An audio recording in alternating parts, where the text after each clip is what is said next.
से भगवान नाम अलग है, लेकिन भगवान नाम से भगवान अलग नहीं। जैसे हम बोले राम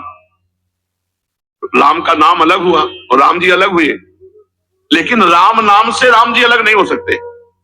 भगवान से नाम अलग है, लेकिन नाम में भगवान अभिन्न है, विराजमान है। इसलिए जो नाम जप कर रहा है वो हर समय भगवान के सानिध्य में है।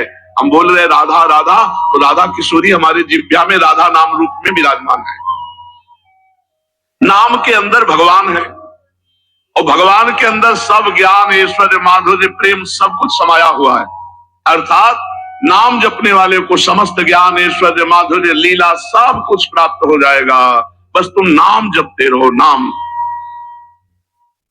गोस्वामी जी की एक चौपाई तो सबने सुनी होगी, नाम लेत भव सिंधु सुखाही, करहु विचार सुजन मन माही।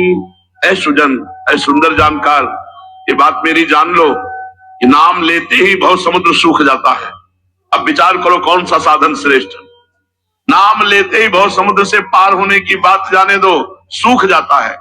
कुछ पादुड़िया बाबा जी कहते, ये चौपाई तो सब लोग गाते सुनते हैं, पर क्या माँ तो समझ पा रहे हैं कि चौपाई क्या कह रही है?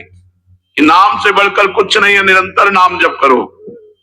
पर कौन नाम जप करता है? कोई बिरला ही। भगवान तो अनंत सौंदर्य की खान है, उनकी ओर मन नहीं जाता। क्यों? क्योंकि तुम नाम जप नहीं करते। नाम जप करो, फिर देखो तुम्हारा मन भगवान की अनंत सौंदर्य में पहुंच जाएगा। अपना पुरुषार्थ केवल इस बात का है कि हम नाम जप करें। भगवत कृपा इसी बात की है कि तुम्हारे में नाम जप करने की रुचि हो जाए। ऋषियों ने समस्त साधनों को शोध करके उनका सारांश निकाला। ऋषियों ने समस्त शास्त्रों के साधनों को शोध करके सारांश निकाला। जगत चिंतन छोड़कर भगवत चिंतन करना ही सब साधनों का निचोड़ है। चाहे योग हो, चाहे ज्ञान हो, चाहे भक्ति हो, चाहे कर्म योग हो।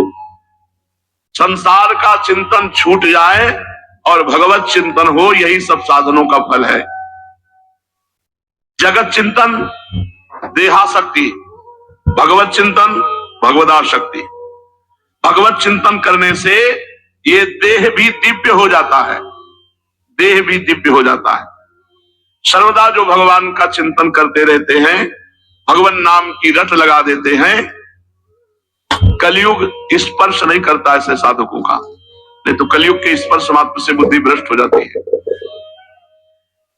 कलयुग कर्म न धर्म विवेकु, राम नाम अवलंबन एकु।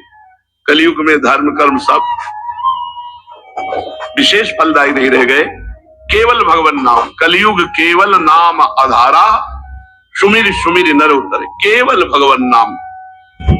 जो जितना अधिक नाम जप करेगा उतना ही अधिक उसे आनंद की अनुभूति होगी। पहले पाप नष्ट हो जाए, पापों का नाश होने के बाद आनंद मिलता है। इसलिए जब तक नाम जप में तुम्हें आनंद ना मिले तो समझो नाम तुम्हारे पापों को भस्म कर रहा है। जिस दिन पाप नष्ट हो गए उस दिन आनंद में डूब जाओगे।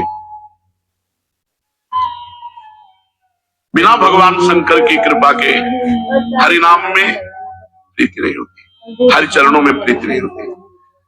अगर किसी की हरि चरणों में प्रीति है तो देवादिदेव महाशंकर ने की आराधना हुई है। पीछे बड़े बड़े महापुरुषों के जीवन चरित्र में पाया गया कि वो शिव आराधन में तत्पर रहे।